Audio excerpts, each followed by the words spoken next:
Welcome to the first episode of Patterns and Stories. Joining us today is Peter Eigen, the founder of Transparency International, a non-governmental organization fighting corruption with national chapters in over 100 countries. Peter founded Transparency in 1993, and before then, he worked at the World Bank. We will discuss the challenges of fighting corruption and what citizens can do about it. We are your hosts, Luca Delana and Ismail Manik. Thank you very much. It's a great honor for me to speak to you and to Luca. Indeed, it's a long time ago when we met, but it's even longer ago when I started in the World Bank to feel very uncomfortable with what I saw in many of the projects of the World Bank. I saw that the decisions which were taken by governments who borrowed money from the World Bank in order to promote big projects, pipelines, railways, schools, hospitals, and so on. They very often took the wrong decisions, and we didn't quite understand why. And it became quite clear to me already when I was still the division chief for some Latin American countries, and Argentina and Chile and Peru and so on. But even more when I became the director of the regional office in Kenya, that there were some arrangements made by the decision makers in the borrowing countries with the suppliers to take the wrong offers, even when we told them this is too expensive, this is not the right thing to do it now, to build a big autobahn. And I became more and more uncomfortable with the decision-making in some of our borrowing countries. Of course, I totally accepted that the governments who borrow from the World Bank, it's their business. It's the politics and the culture and so on of their country and the social needs which they have to take into account when they are taking the money of the World Bank. But we also wanted to see that our projects succeeded. And therefore, it became for me quite a worry when I saw that very often projects were promoted which we didn't quite understand. And so I began to talk to suppliers, from Germany, from the United States, from Japan, from France, from the UK. And I asked them, and they said, well, Africa, but also in Latin America and also in Asia, if you want to get contracts, you have to bribe people. And I said, well, but then they take the wrong decisions, because I was in charge in the legal department many years ago in 1967 when I joined the World Bank. I was in charge of the procurement guidelines, and international procurement was very much part of the gospel of the World Bank. So when we gave a loan of several $100 million, and they were then contracted out to build big pipelines or railways or road systems, we wanted to get the biggest buck for the dollar, and therefore we followed very closely the competitive procedures and then the comparison of various offers. And I understood more and more, and that was in 88, 89, 90, when I was in Kenya. I understood more that things couldn't be quite successful because the wrong decisions were taken, and probably based on corruption. So I then asked the World Bank basically to help me to follow up on these rumors of corruption, on the stories of corruption. So I asked the people who were building big projects in Kenya or in Tanzania or in Ethiopia or in any of these East African countries what happened. And they said, well, look, this is necessary. I mean, these ministers, these presidents, they demand it. And if you don't give them money, we don't get the contracts. So this is why I started to propose something, because I also thought it's a great shame that these wonderful companies are forced to bribe, to start some kind of a cartel of the honest. And therefore I called it the Business Practice Monitor, and wanted to set up a system where all the suppliers stopped bribing simultaneously. Then nobody would lose from that. And I pushed this as a proposal within the World Bank. So as part of the procurement guidelines of the World Bank, to have some self-fulfilling requirement that nobody paid any bribes. And it didn't work at all, because the countries which are the owners of the World Bank, like Germany, like France, like the UK, like Japan, and so on, they said you cannot get any business in the international market if you don't bribe. And I said, this is impossible.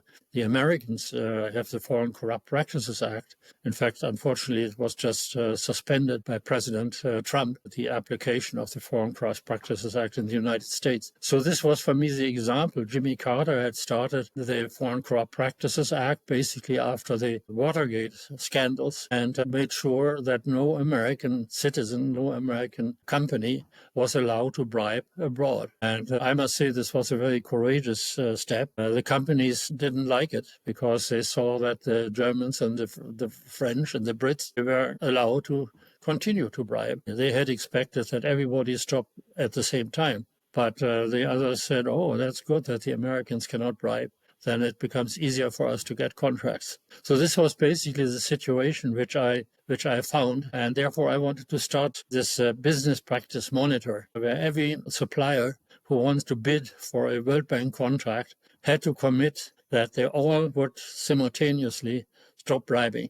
But this was not accepted by the bank, and of course the bank was very much under the influence also of the countries who were the owners, the Americans would have loved to support me, but the Americans have only 15% of the votes at the time in the bank. So the other countries like Germany had 6%, France 6%, Japan 6%. Many African countries had less than 1%.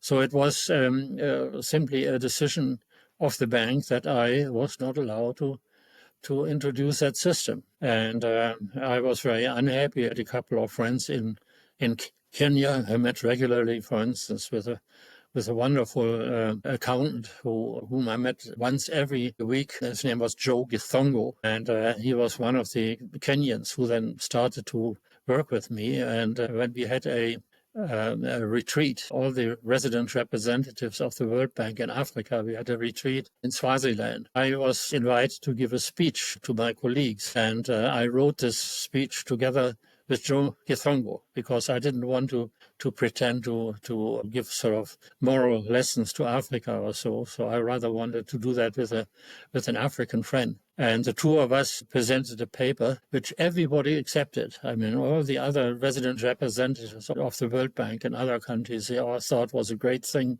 Even the vice president for Africa, he said, yeah, we are going to do that. But he ran very quickly into the opposition of the owners of the World Bank, of the shareholders who wanted their companies to continue to be allowed to bribe internationally. So that became quite a fight, and also within Germany, I had a couple of friends at the GTZ, as it was called at the time, which is the main technical assistance arm of the German development assistance. Their leadership was totally on my side, but the minister and also the government at large, they were totally against it. They said we lose our position as the world champions of exporters in Germany if we are not allowed to bribe anymore. And so to make a long story short, I was asked by my management to either stop that, to go after the corruption, or I had to leave the bank. And I was very fortunate at the time that I just had reached the time when I could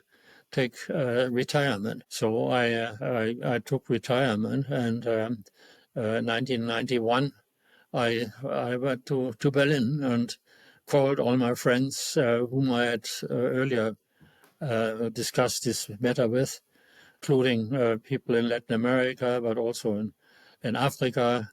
And about 2 years later, we had a big conference in which we set up Transparency International. Now, I changed the name because I was not convinced anymore that it was really the corrupt African leaders who were demanding the bribes, but it was at least as much the corrupt suppliers who were offering the bribes from the north. So to put the whole burden of reform on the people from the north would have been wrong. And therefore, basically, we called it Transparency International. There were other offers.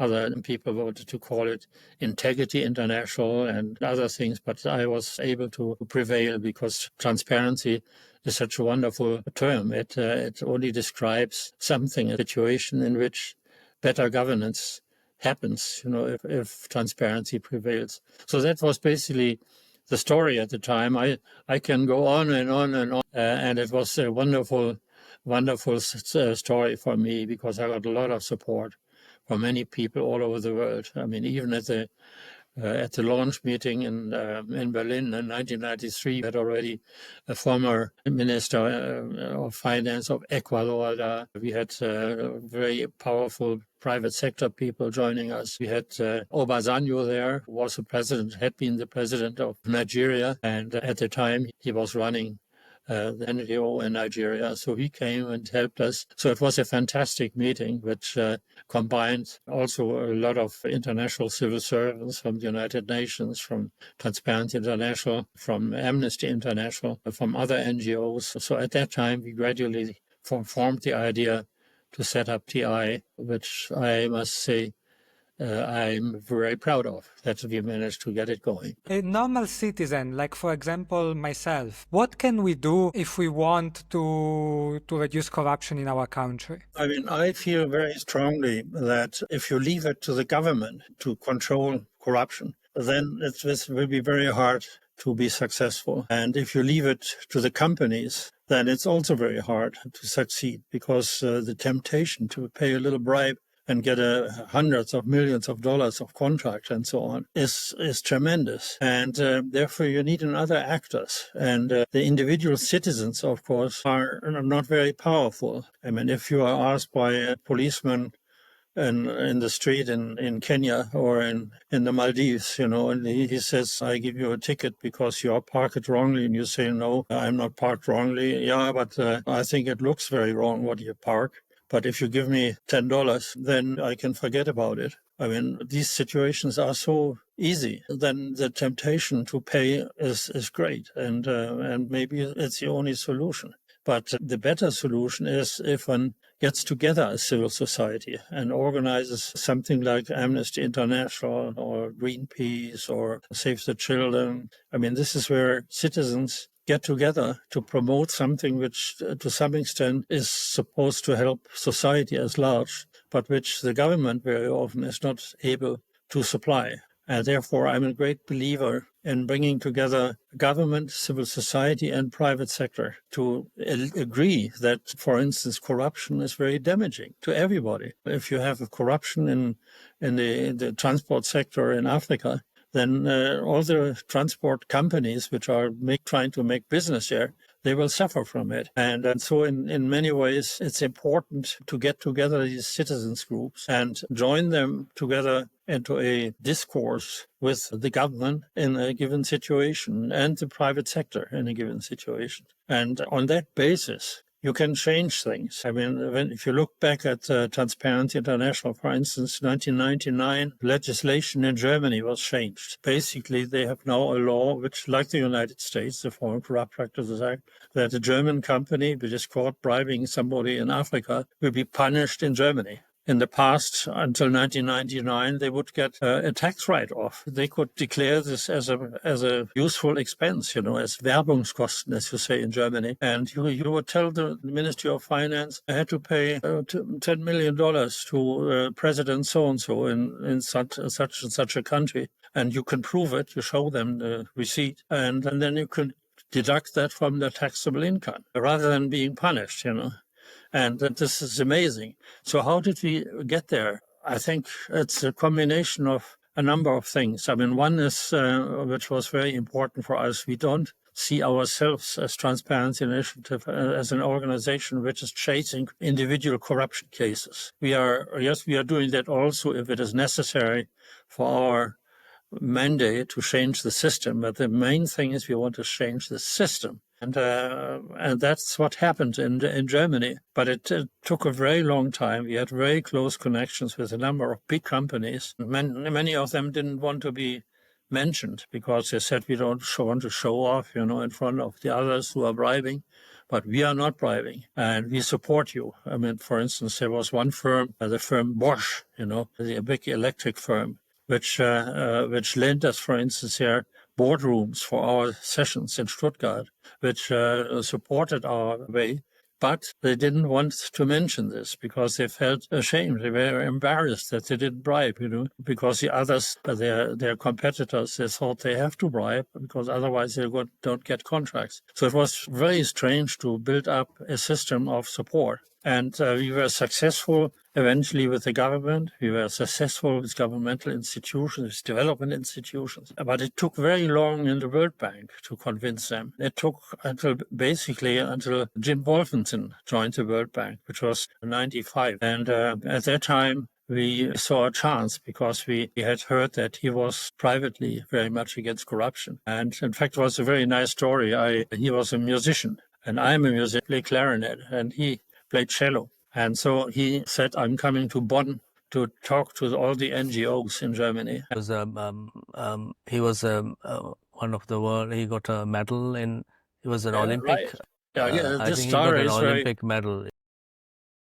I don't know whether you are interested in that story, but we basically convinced him that he should turn the World Bank into an anti-corruption agency, and that's what he did. So it took us a couple of years. I had to basically commute back to the World Bank many times, and eventually we got the World Bank to become one of the strongest agencies against corruption in the international area. So Germany accepted this. I mean, the German vote in the World Bank, 6% voting power they had at the time, that helped us. The Americans voted in favor of it, and very soon the Brits and the French and so on joined. And so eventually the World Bank became a very strong partner in fighting corruption. I think his speech, Wolfenson's speech, Cancer of Corruption, was a kind of a turning point within the World Bank. But I think your decision to leave earlier from the bank,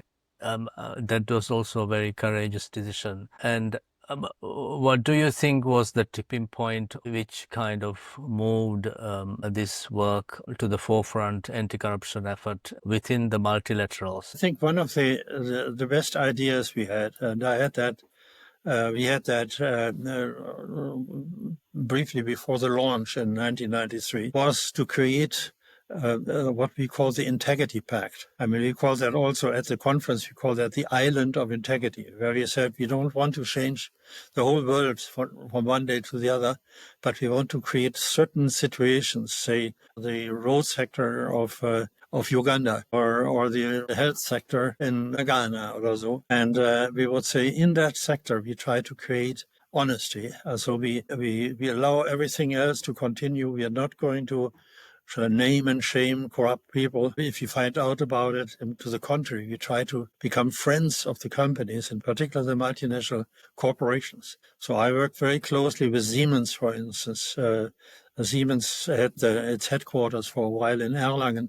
That's where I grew up. So the then director general of Siemens was a close friend of mine, and we played tennis together and so on. And so we tried to become friends of the big companies. And we were friends with Bosch, but we found it was very hard to become friends with Siemens. But then eventually we convinced them through this Integrity Pact, which we eventually developed into a legal system where we would ask people who bid for a certain contract to enter into a contract with civil society and with the government, a triangular contract in which they promise not a single penny of corruption will be allowed in this contract.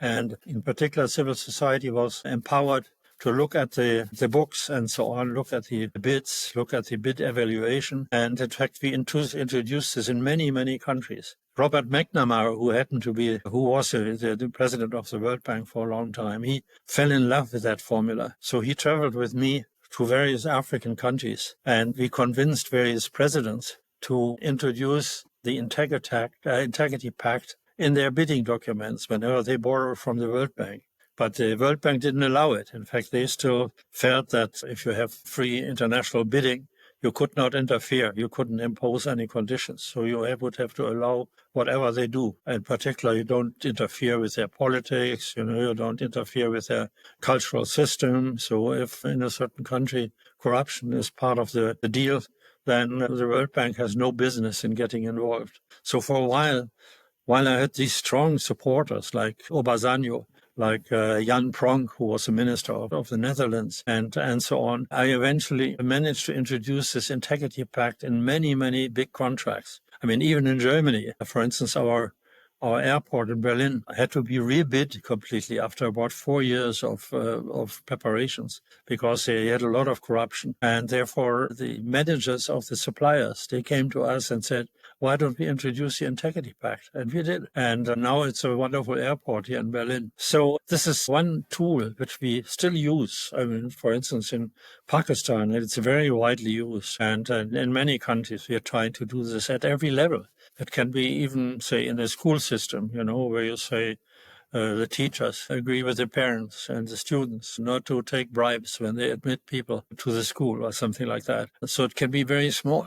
It can be huge, and I think the Integrity Pact has been one of the keys to get the support of Germany, but also of the UK and of France and so on. I think World Bank is having, in fact, maybe starting from yesterday, or they are having a major conference on anti-corruption. And one of the key note was given by Darren Asimoglu, where he talked about the link between institutions and efforts. And also, I think the governance, the World Bank has renamed the governance departments as institution department. And what would be your advice to the participants of this conference that is happening by major stakeholders on global multilateral efforts to address this issue from your experience? Well, I mean, I must say that one of the most important principles of Transparency International is that this has to be handled by the countries themselves and their people.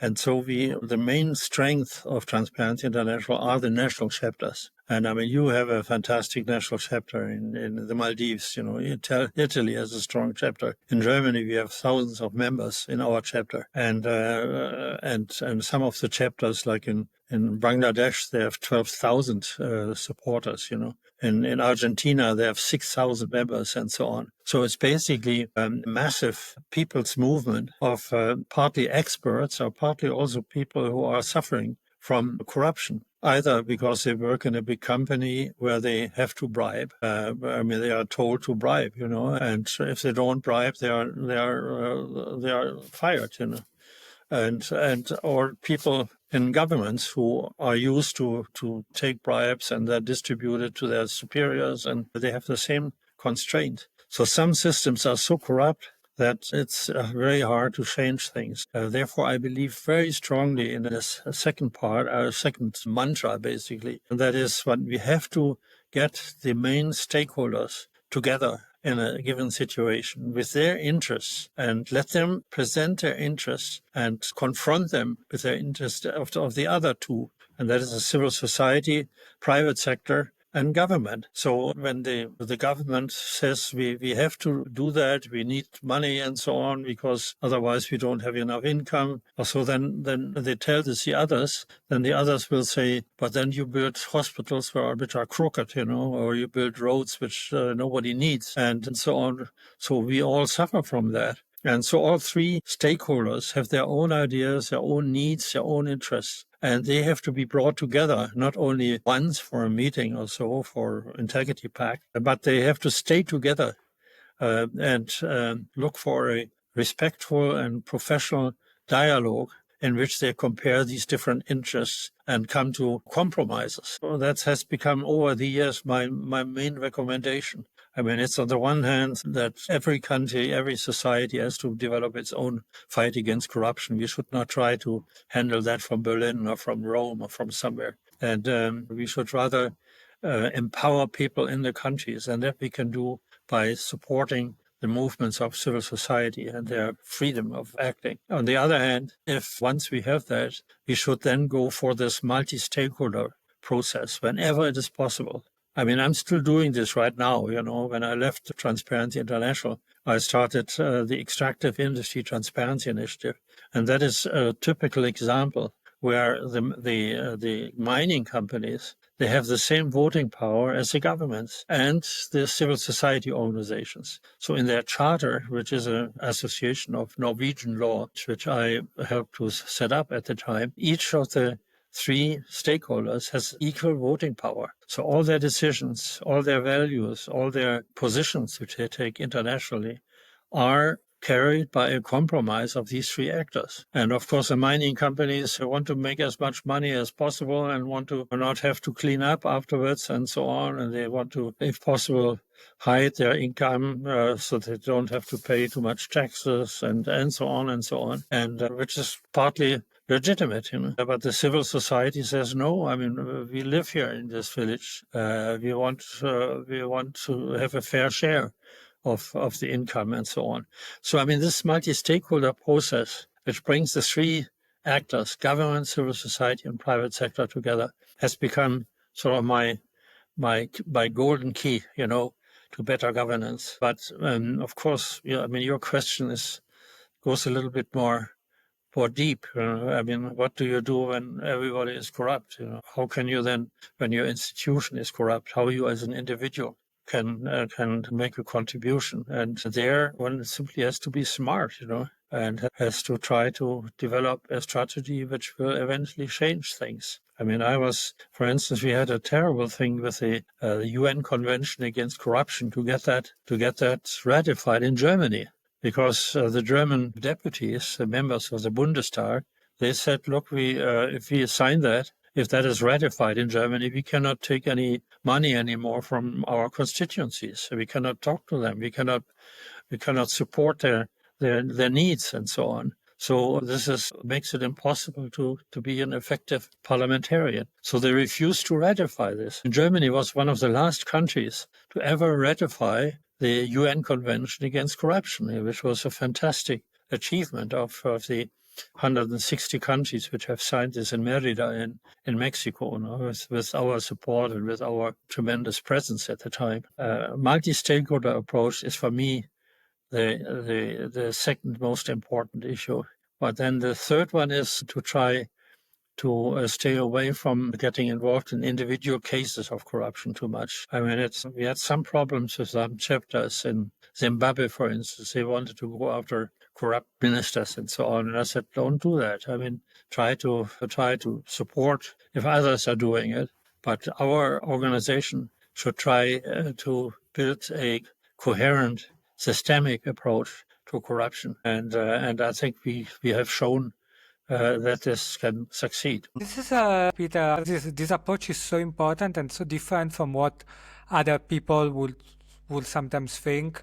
I'm sure that if you asked me a few years ago, I would have been like, we should prosecute the individual cases, cannot work with them, completely the opposite. And I think it's so important now to hear about this and especially to hear that it worked. And on this, I was wondering if you think that this approach of working with parties which at first sight look more like adversarial, but instead trying to find some solutions where everyone is willing to work together would also apply to context other than corruption. I'm thinking, for example, to some environmental issues or to some other social issues. Do you know if there are other organizations in other fields that started using the same approach? A very interesting question. In fact, I can tell you about a present effort which I'm making. I was part of Kofi Annan's Africa Progress Panel for 10 years. And in 2017, we found out that about 600 million Africans don't have access to electricity. 600 million. Yeah. I mean, these are when the children come home from school, they cannot, and the sun goes down, they don't see anything. They can't learn. The women cannot cook with electricity. They cook with charcoal, and the Sterblichkeit, the mortality of women in Africa is therefore much lower than everywhere else in the world. So 600 million people, they don't have a fridge, where a health post can keep some medicines and so on. So we said we have to do something about it. And so there are a lot of people who have good inventions on solar and other sustainable energy sources. But then there are others who have good ideas about how to invest and how to pay for decentralized electrification. But in many of the villages, the people don't really agree on what the rules should be if you have a decentralized energy source. And so what we are focusing on is to improve the enabling environment in villages in Senegal. And we have 16 villages in which we have created, not we have it created, I mean the Senegalese have created with our support, multi-stakeholder groups in which the local mayor, perhaps a local chief, perhaps some government officials, perhaps a sawmill owner who needs electricity, perhaps some cattle posts who need some electricity and so on, meet with the civil society organizations in these villages, and they discuss the rules of the game, who is in charge of spare parts, when we bring in a decentralized off-grid electricity solution. Who takes care of the fees which have to be paid? How high do the fees have to be? Can they be higher than in the cities when everybody just has to plug something into the wall, and then have electricity when they live near a line or so, and so on. With other words, we create multi-stakeholder groups in these villages, and they create a stable environment in which other people then begin to invest basically off-grid electricity. And this is happening in Senegal, and now we are trying to expand this into other countries in Africa. You may have heard that the new president of the World Bank, Eigen, has promised that he will, until 2027, supply electricity to 400 million Africans. So he is trying to do the big sort of World Bank type thing. But I think he needs us because he needs to bring into the villages a governance understanding on who will run this and what the rules will be, and so that you can attract private investment, for instance, in the villages. One example, and so we are using this for providing electricity to villages. I try to use this in the fisheries sector. And we created in Mauritania a similar thing for fisheries, for local fisheries, that it's called FITI, Fisheries Transparency Initiative. And it had its office in the Seychelles, run by Sven Biermann, who used to work for us here in Berlin. And basically, this has now quite a number of African coastal countries and Latin American countries to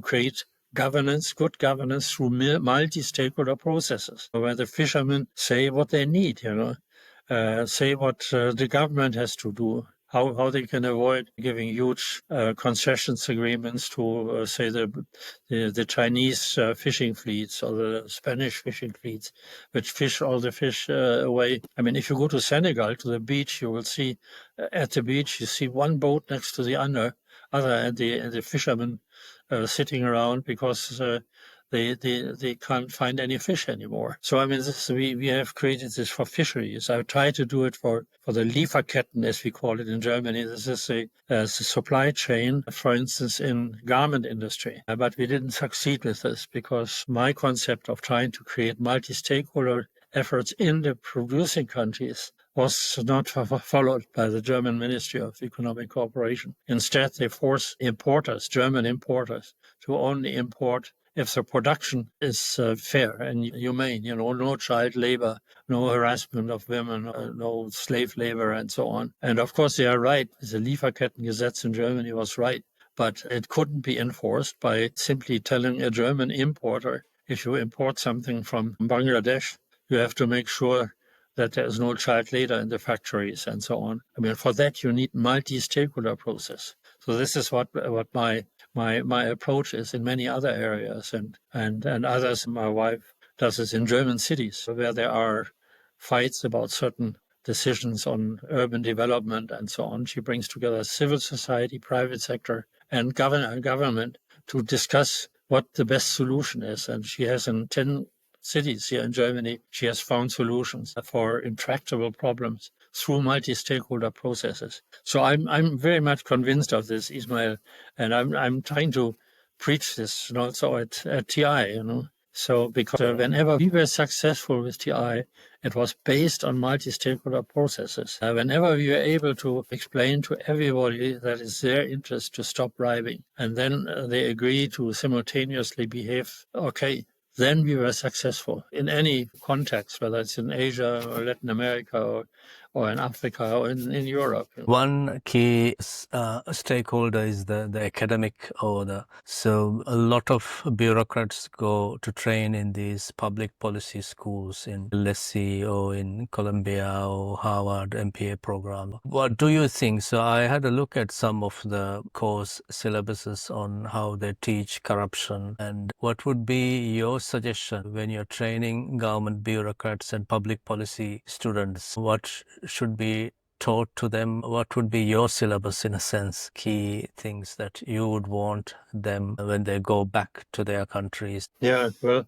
again, this is a very good question, Ismail, because most people know that corruption is bad. And so one has to teach them also approaches on trying to create systems which make it very hard for corrupt people to indulge in corruption. After I left TI, I taught in Harvard 2 semesters myself, and some of the people who were in my classes, they became very powerful, and even some of the professors were affected by my work. So this is a very important way of promoting the idea, not the idea only that corruption is bad, but that corruption is harmful and that there are ways of dealing with them. And what you have sent me as a teaching guideline is extremely interesting. These are very powerful tools which are being taught there. You also sent me something from Danny Kaufman. I mean, he is extremely effective. I mean, he was at the EDI at the Economic Development Institute for a long time while I had left the bank, but we were extremely close because I also had been in charge of Chile for a long time. So we set up a wonderful chapter in Chile, and we worked very, very closely. And in fact, he is still continuing his work. He's writing and speaking and so on, and very proud that he is still doing that. But it is something which should be perhaps also done by practitioners, I mean, people like you who have worked in this field, they should convey what we learn, in a given situation and what can be helpful. I think it is a very fragile good luck, in a society if you are not corrupt. We have seen many countries which were basically quite clean and were doing better, in the corruption perception index, but also in this state capture index of Danny Kaufman and so on. But then suddenly it all turns around again. I mean, for us, for instance, that Trump is suspending the application of the Foreign Corrupt Practices Act. It's an amazing thing. I mean, we admired America that they had done that, even though they were suffering from it. I mean, General Electric and some of the big electronic companies, they were always complaining that the others were bribing and so on. And so we admired America for what they have done. And to just throw this out, is such an amazing breach of decency and of good governance. It's amazing. We are very concerned about that. And but it shows how fragile it is. It also shows that you can change it. I mean, in Germany, they are prosecuting right now quite a number of companies under something which is now similar to the Foreign Corrupt Practices Act in the United States. So it's the other way around, basically. So we used to admire the Americans. The French thought that we are more or less the lackeys of the CIA, because we were introducing anti-corruption and we had to defend ourselves that we are independent. And now it's the other way around, Now our people in America have to be very careful that they will not be punished, So it's a very mixed feeling, and I'm sorry that I can't be more optimistic at this time. I think one thing from my personal experience, one thing that mattered, so when we joined the government and there were our ministers when we joined, they were very good mentors and they were people with remarkable integrity. This type of people have become kind of an endangered species these days. That mentoring when somebody joins the public sector, that element is, I think, a very important factor. And one final question I have, what keeps you wake up at night and what is the advice that you would give a young person who wants to study about this, addressing these corruption issues, and sometimes they lose hope? And what is the advice that you would give to the young people who wants to be involved in this kind of work? Well, I mean, I'm a very fortunate person. I had reached a point after 25 years of the faithful work in the World Bank where I could leave with a slightly reduced pension. And so I did this, but I was very young still. I was 55. And so I wanted to use what I had learned in the bank and my energy and so on to do something useful. And of course, Transparency International was something which was better than anything I could dream of. And I still have an office at the International Secretariat. I don't have a secretary. In fact, whenever somebody wants me to do something, then they have to do the secretarial work for me. So I was sent to Mongolia, for instance, for 2 weeks. And so everything had to be paid by TI. And I talked to various ministers in Mongolia and wrote a long report. And I interacted with them on how to implement it and so on. But then, unfortunately, the main counterpart, who was very good and was a minister of justice, he became the mayor of the capital of the Mongolia. So he has nothing to do with it anymore. Perhaps he still has something to do with it, but there was no real follow-up on my visit, It's beautiful for me. I meet a lot of young people, wonderful people like Ismail. I was now a week ago, I was in Kenya with my wife at the beach, and we met a lot of people who knew us, and it's a wonderful thing, But also, of course, it is something which is really an obligation of somebody who has so much learned on such a big network, has so many possibilities of speaking up and so on. So this is why this is all very exciting. By the way, also for my wife, who's, as you may know, also politically very active. I mean, she was a presidential candidate in Germany twice, and to my great delight, she lost. Otherwise, I would be the first lady right now. And one final thing, I mean, we have to talk about technology, how it's changing. What is your view? How can we use? Is it an opportunity that the age of AI, and what do you think? It is a empowering thing. It gives Absolutely. more agency, I guess, to those who are fighting corruption and addressing these kind of issues. It's a opportunity. I don't know your view on that, but what are your thoughts on this? Well, unfortunately, it is also a very good tool for the corrupt people. So, I mean, they can shift billions of dollars within seconds around from one capital market to the other and so on. So the anti-corruption community has to be very good at artificial intelligence, as much as we had to be good at all the other tools and all the other weapons which you have against crime and against destruction in society. So I'm personally probably too old, to get too much mileage out of it. I was always very much interested when I was a director of the World Bank office in Nairobi. I was one of the first to interact with the headquarters with all-in-one and with this kind of stuff, give up the telegrams which you used to send back and forth and so on. But right now, I'm not really completely up to date with artificial intelligence, but I hope that our younger colleagues who are fighting corruption, they follow that very closely and fight very, very hard for better governance with these new tools. Thank you so much, Peter. I really love this because I found your example so inspiring, and inspiring also that it's possible to bring people together. I've learned so much about the multi-stakeholder approach. It's so different from what you hear a lot of people proposing, but it's so effective. And for me, that's the number one takeaway from today, how it's less about focusing about individual cases and more about trying to change the system, and in a way in which everyone is willing to change it. So thank you so much. I've just learned so much, and I'm so impressed with you and with Transparency International. I want to thank you of me and of giving me such a wonderful possibility of spreading the word.